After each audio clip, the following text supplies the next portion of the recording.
하나님 말씀 히브리서 11장 8절부터 16절 말씀입니다.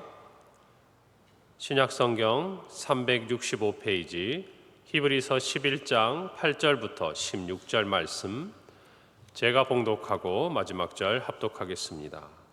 믿음으로 아브라함은 부르심을 받았을 때에 순종하여 장래의 유업으로 받을 땅에 나아갈새 갈 바를 알지 못하고 나아갔으며, 믿음으로 그가 이방의 땅에 있는 것 같이 약속의 땅에 거류하여 동일한 약속을 유업으로 함께 받은 이삭 및 야곱과 더불어 장막에 거하였으니, 이는 그가 하나님이 계획하시고 지으실 터가 있는 성을 바랐음이라. 믿음으로 사라 자신도 나이가 많아 단산하였으나 잉태할 수 있는 힘을 얻었으니, 이는 약속하신 이를 미쁘신 줄 알았음이라.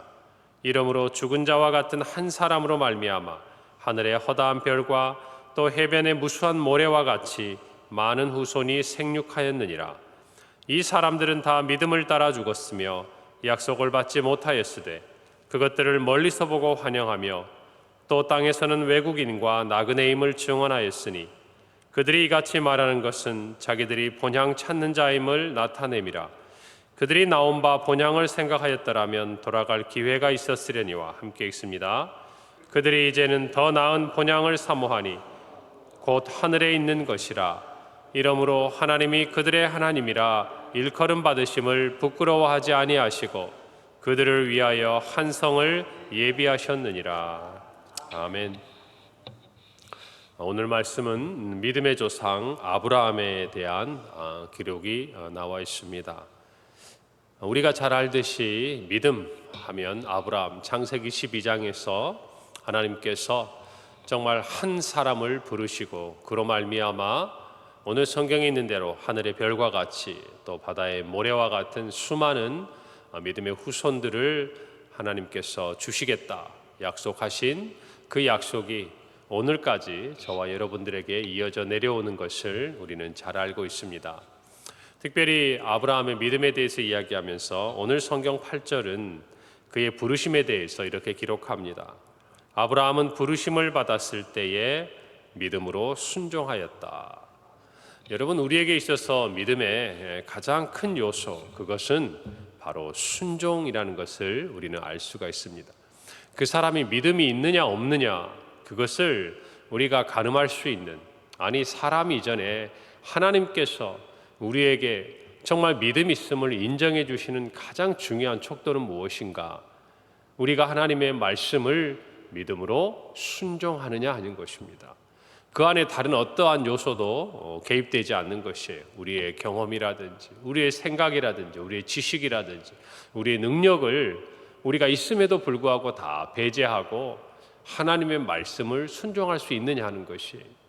여러분, 하나님의 말씀이 모두가 다 우리의 생각에 이해가 되고 정말 우리의 모든 경험과 우리의 능력을 비춰 보았을 때 예측이 될 만한 것이라고 한다면 저와 여러분에게 믿음이 왜 필요하겠습니까?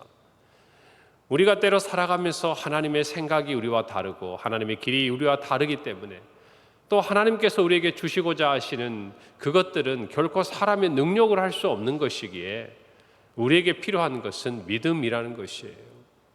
그래서 오늘 아브라함이 그가 하나님의 부르심에 순종했던 것은 장래 유업으로 받을 땅에 나아가면서 갈 바를 알지 못하고 나아갔다라고 성경이 기록하고 있습니다. 하나님이 부르셨어요. 그리고 그에게 장래 약속의 유업으로 받을 땅을 주시겠다고 얘기했어요. 그런데 그곳이 어디인지 알려주시지 않는 거예요. 그런데 가야 하는 거예요. 우리의 생각으로 하나님이 그것을 알려주실 때까지 기다리는 것이 어쩌면 우리 모두가 가지고 있는 일반적인 생각일지 모르지만 하나님은 아브라함에게 큰 믿음으로 인한 순종을 보기를 원하셨다라는 것이에요. 저와 여러분도 마찬가지입니다. 하나님에게 그 땅이 어디에 있는지, 그 땅을 가려면 어디로 가야 하는지, 그것은 중요한 게 아니에요.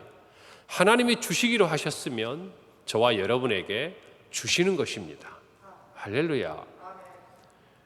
그러나 우리에게 중요한 것은 하나님에게 주시기로 하신 그 땅과 그 가는 길에 있어서 하나님과 함께 하는 것이에요.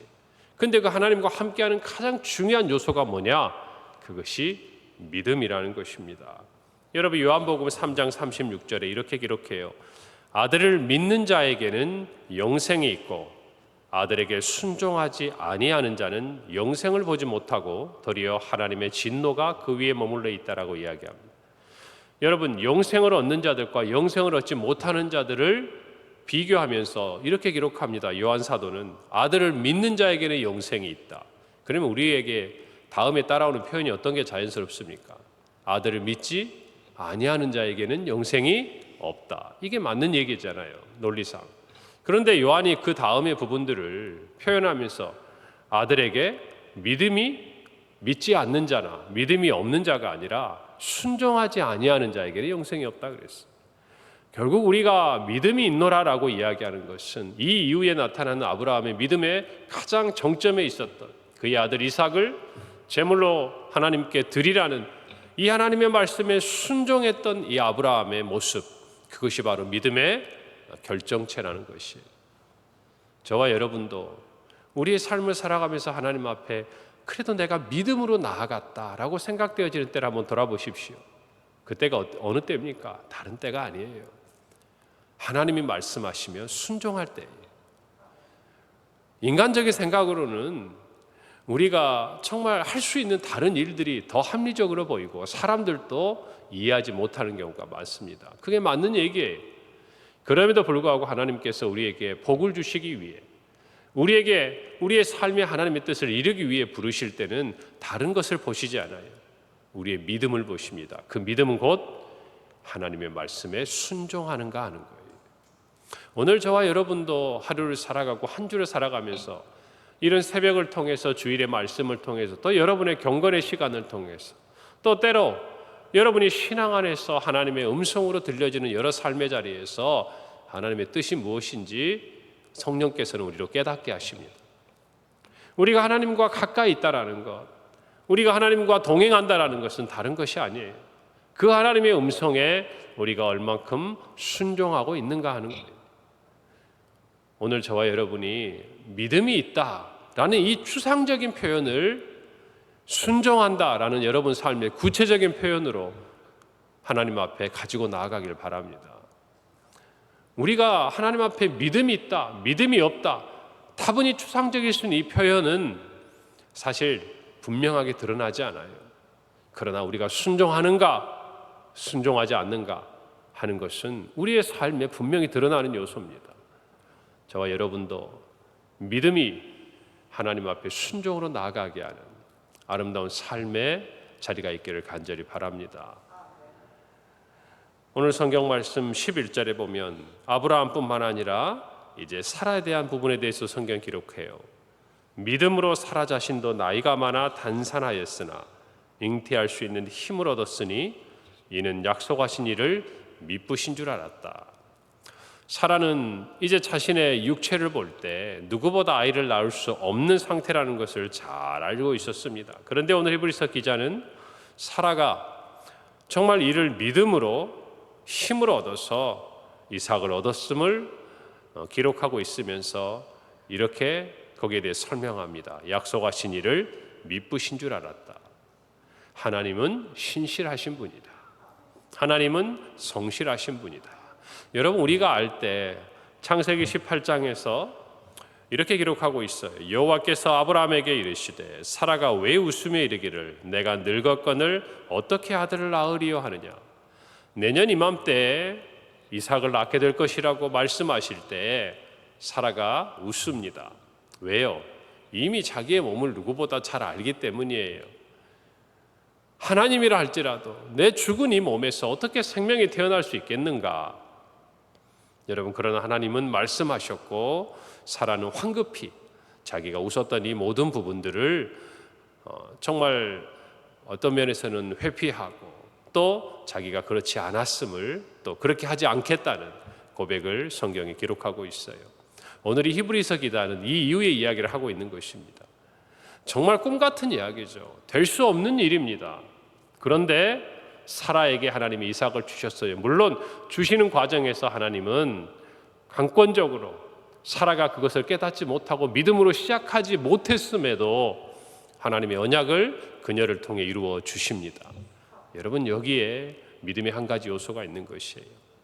믿음이란 처음부터 우리가 그것을 받아들이고 그것을 우리의 믿음으로 간직해서 바로 한 걸음을 내딛는 경우도 있지만, 어떤 경우에는 정말 우리가 믿음으로 나아갈 수 없는 상황에서도 하나님께서 우리를 믿음으로 이끌어 가신다는 것이, 할렐루야. 여러분, 이것을 기억하셔야 돼요. 여러분, 사라는요, 하나님의 신실하심을 믿었습니다. 어떤 신실하심을 믿었습니까? 단순한 육신의 상태보다 약속하신 하나님의 신실하심, 그분의 성품, 그분의 그 약속을 더 크게 받아들이게 되었다, 그 말입니다. 여러분, 이것은 하나님이 하시는 일이에요. 우리의 삶에도 마찬가지예요. 우리가 처음에는 도저히 믿음으로 나아갈 수 없는, 한 발짝도 뗄 수 없는 우리의 삶의 자리라 할지라도 하나님은 저와 여러분을 믿음으로 이끄시는 분인 줄 믿으셔야 돼요. 그래서 믿음마저도 우리에게는 선물이 되는 것입니다. 여러분, 우리의 구원도 마찬가지 아닙니까? 우리가 믿은 것 같지만, 그러나 에베소서 2장 8절 9절의 말씀처럼 너희가 그 은혜입니다. 은혜에 의해서 믿음으로 말미암아 구원을 얻었다 이야기하는 거예요. 그래서 저와 여러분의 믿음은 우리에게 기초하는 것이 아니에요. 우리가 믿음이 좋고 우리가 믿음이 더 낫고 이것이 아닙니다. 하나님께서 우리를 붙들어 주시는 거예요. 할렐루야. 이걸 저와 여러분이 깨달아야 합니다. 오늘 하루도 우리의 삶에 있어서 믿음으로 나아가기 어려운 시간이 있다면 여러분 스스로에게 내가 믿음으로 나아가야지, 내가 이걸 믿음으로 결단해야지. 여러분, 그렇게 해서 이 믿음의 문제가 해결되는 것이 아니에요. 하나님의 은혜를 구하십시오. 할렐루야. 하나님의 도우심을 구하세요. 하나님의 신실하심, 하나님의 성실하심, 하나님의 약속하신 것을 지키시는 그분의 성품에 의지하시기를 바랍니다. 우리는 연약하지만 하나님은 하신 말씀을 반드시 지키시는 믿부신 하나님, 신실하신 하나님이신 것을 저와 여러분이 이 새벽에 분명히 고백하기를 간절히 바랍니다. 오늘 13절에서 히브리서 기자는 아벨로부터 시작해서 에녹과 노아, 아브라함, 그리고 사라에 이르는 이 모든 믿음에 대한 이야기를 하면서 13절에 이렇게 말씀합니다. 이 사람들은 다 믿음을 따라 죽었으며 약속을 받지 못하였을 때 그것들을 멀리서 보고 환영하며 또 땅에서는 외국인과 나그네임을 증언하였다. 여러분, 제가 장례 예배를 갈 때마다 늘 이 말씀을 좋아하고 묵상합니다. 오늘 성경에 이 사람들은 다 믿음을 따라 죽었다 그랬어요. 여러분, 우리에게는 삶이 있고 언젠간 다가오는 죽음이 있습니다. 늘 제가 이야기하지만 저는 제가 죽기 전에 주님께서 다시 오시면 참 좋을 것 같아요. 젊은 사람들은 어떻게 생각할지 모르겠지만 아마 그 순간이 닥치면 우리 젊은이들도 그것을 반드시 좋아하게 될 거라고 저는 확신합니다. 왜요? 주님 오시는 영광스러움을 우리가 감히 어떻게 상상할 수 있겠습니까? 우리가 이 땅에서 생명도 귀하지만 이 땅의 죄 가운데서 씨름하며 살아가는 우리의 인생과 하나님의 영원한 안식 가운데 들어간 우리의 인생을 어떻게 비교할 수 있느냐, 그 말이에요. 우리가 그걸 모르니까 이 땅에서의 하루를 천국에서 영원한 삶과 자꾸 비교하려고 하는 것 같아요. 저와 여러분 모두가 정말 주님이 다시 오심을 사모하기를 바랍니다. 여러분, 우리 모두는 그런 마음이 필요한 것 같아요.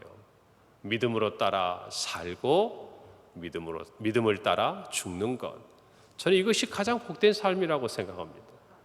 우리가 살아가면서 믿음에 의해서 믿음을 따라서 하루하루 살아가고, 그리고 그 믿음을 따라 하나님 품에 갔을 때 하나님의 때가 있으니까 우리가 그것을 알 수는 없지만 여러분, 그 인생이 가장 이 땅에서 복된 인생이 아니냐, 그 말이에요. 우리가 무엇을 이 땅에 많이 남기고 무엇을 많이 누리고 무엇을 많이 가지고, 여러분, 그것이 중요한 게 아니에요. 주님 앞에서는 믿음 하나가 남는 것 같아요. 너는 믿음을 따라 살았고 믿음을 따라 죽었느냐 하는 거예요. 여러분, 저와 여러분 모두가 이 땅을 살아가면서 무엇보다도 이 믿음을 간직하기를 간절히 바랍니다. 우리가 아직 도착하지 않았어요.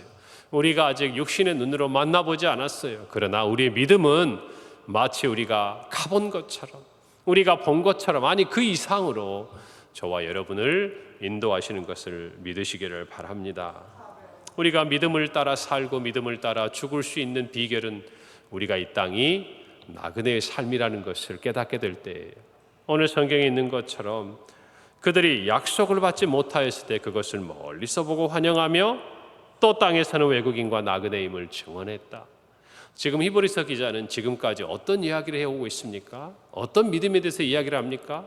과거에 정말 자기의 조상, 오늘 언급했던 이 믿음의 조상들이 가지고 있었던 그 모든 믿음보다, 그 어떤 상황보다 더 나은 그 믿음의 실제이신 예수 그리스도께서 우리에게 분명한 약속으로 찾아오셨다는 것을 이야기하고 있는 것이에요. 그들은 약속을 가지고 살았어요. 그것이 믿음이었어요. 예수님께서 언젠가 이 땅에 다시 오셔서 정말 약속하신 이 모든 후손들이 믿음 안에서 다시 살아날 놀라운 일들을 그들은 어렴풋이 바라보고 그것을 보고 이 땅에서 나그네로 살았어요. 그것을 가지고도 나그네로 살았어요. 그러나 저와 여러분은 어떻습니까? 주님이 이 땅에 오신 것을 분명히 알고 있습니다. 이 히브리서 기자가 편지를 통해서 이 내용들을 읽었던 이 당시의 수많은 그리스도인들도 예수님에 대한 실제적인 이야기들을 들었어요. 그들에게는 이제 더 이상 멀리 있는 약속이 아니었어요.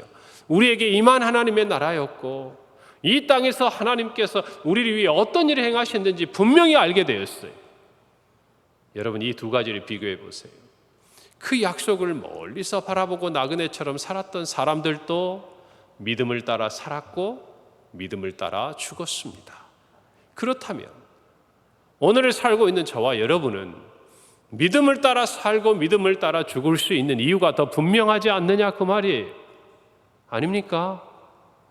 오늘 저와 여러분에게 주신 것은 보다 더 나은, 보다 더 분명한 약속이다 그 말이에요. 믿음의 조상들을 보면서 우리는 저렇게 할 수 없어라고 이야기할 것이 아니라 그들보다 더 분명한 약속을 우리에게 주신 믿으신 하나님에 대한 그 분명한 약속을 우리의 삶에서 체험한 저와 여러분은 우리의 믿음의 조상들보다 더 믿음을 따라 살고 믿음을 따라 죽어야 할 이유가 있는 것이에요. 할렐루야. 그래서 오늘 우리는 이 새벽에 주님 앞에 나와 있는 거 아닙니까? 여러분, 우리는 그들이 나그네의 삶을 살았던 것처럼 우리 또한 나그네의 삶을 살아야 합니다. 이 땅에 소망을 두지 말아야 합니다. 여러분, 그러나 쉬운 일은 아니죠. 왜요? 우리의 눈에 보이고 잡히는 것들이에요. 여러분, 그래서 우리가 분명한 본향이 없으면, 우리가 분명히 붙들어야 될 것이 없으면 우리는 지금 손에 있는 것을 붙들고 우리 눈에 있는 것을 붙잡게 되어 있는 것이에요. 우리의 믿음의 조상들은 약속을 붙들었습니다. 그래서 그들은 나그네로 살 수 있었어요. 저와 여러분도 약속을 붙듭니다. 그러나 그 약속은 또 다른 약속이에요. 그들은 예수님께서 이 땅에 오셔서 정말 그 약속의 자손들을 구원하시고 정말 이 온 인류 가운데 영생의 소망을 주실 것들을 멀리서 바라보고 그들이 이 땅에서 나그네로 살았다면 우리는 또 다른 약속이죠. 분명한 약속이 주님이 다시 오시는 그 놀라운 약속을 붙들고 우리는 믿음으로 나그네의 삶을 살아야 한다는 것입니다. 할렐루야. 저와 여러분은 목적지를 향해 지나가는 순례자일 뿐이에요. 베드로전서 1장 17절은 이렇게 말씀합니다. 외모로 보시지 않고 각 사람의 행위대로 심판하시는 이를 너희가 아버지라 부른즉 너희가 나그네로 있을 때를 두려움으로 지내라. 히브리서 기자도 사도 베드로도 그들은 분명히 알았습니다. 이 땅에 사는 삶이 나그네의 삶이라는 것을. 오늘 저와 여러분이 이 말씀을 마음에 꼭 붙들기를 바랍니다. 여러분, 나그네는 언젠간 떠날 준비를 하는 거예요. 이 땅이 자기가 가야 될 최종적인 목적지가 아니라 도착해야 될 또 다른 목적지가 있는 것이에요. 16절에 그들에 대해서 이렇게 말합니다.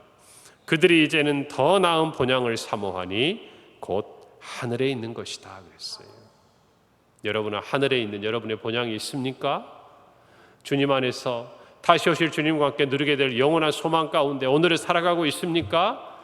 더 나은 본향을 여러분의 약속으로 붙들지 못하면 우리는 이 땅이 전부인 것처럼 살 수밖에 없어요. 오늘 이 말씀을 마음속에 꼭 간직하시기를 바랍니다. 우리는 하늘의 시민권이 있는 자들입니다. 우리는 정말 하늘의 본향을 사모하는 자들임을 이 새벽에 고백하기를 간절히 바랍니다.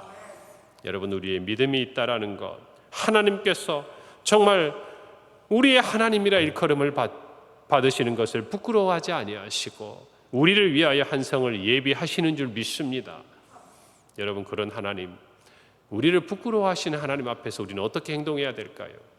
예수님은 마태복음 10장 32절 33절에 이렇게 말씀합니다. 누구든지 사람 앞에서 나를 시인하면 나도 하늘에 계신 내 아버지 앞에서 그를 시인할 것이요, 누구든지 사람 앞에서 나를 부인하면 나도 하늘에 계신 내 아버지 앞에서 그를 부인하리라.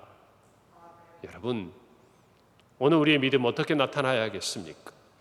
이 세상 가운데, 또 우리가 만나는 모든 사람들 가운데 우리는 우리 입술로 하나님을 아버지로, 예수 그리스도를 우리의 구주로 시인해야 합니다. 그럴 때 하나님께서도, 주님께서도 우리를 기뻐하시리라 믿습니다. 그것이 믿음입니다. 오늘 하루를 살아가면서 어떤 상황이든 어떤 삶의 자리든 누구를 만나든 여러분, 하나님의 자녀임을 시인하십시오. 여러분이 나그네임을 시인하세요. 예수님이 우리의 구주가 되심을 시인하시기를 바랍니다. 하나님께서 기뻐하시리라 믿습니다. 함께 기도하겠습니다. 하나님, 은혜를 감사합니다.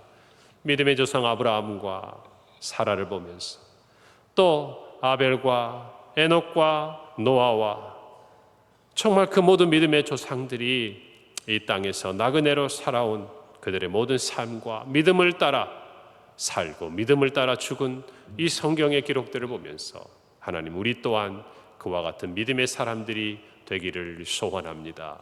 붙들어 주시옵소서. 나그네로 있을 때를 믿음 안에서 하나님을 경외하며 지내게 하시고 하늘의 그 본향을, 더 나은 본향을 바라보며 오늘 주님이 주신 분명한 약속을 붙들고 믿음으로 살아가며 하나님 앞과 사람 앞에 하나님 아버지 예수 그리스도를 나의 구주로 고백하고 시인하며 믿음으로 승리하는 하루가 되게 하여 주옵소서. 예수님의 이름으로 기도합니다. 아멘.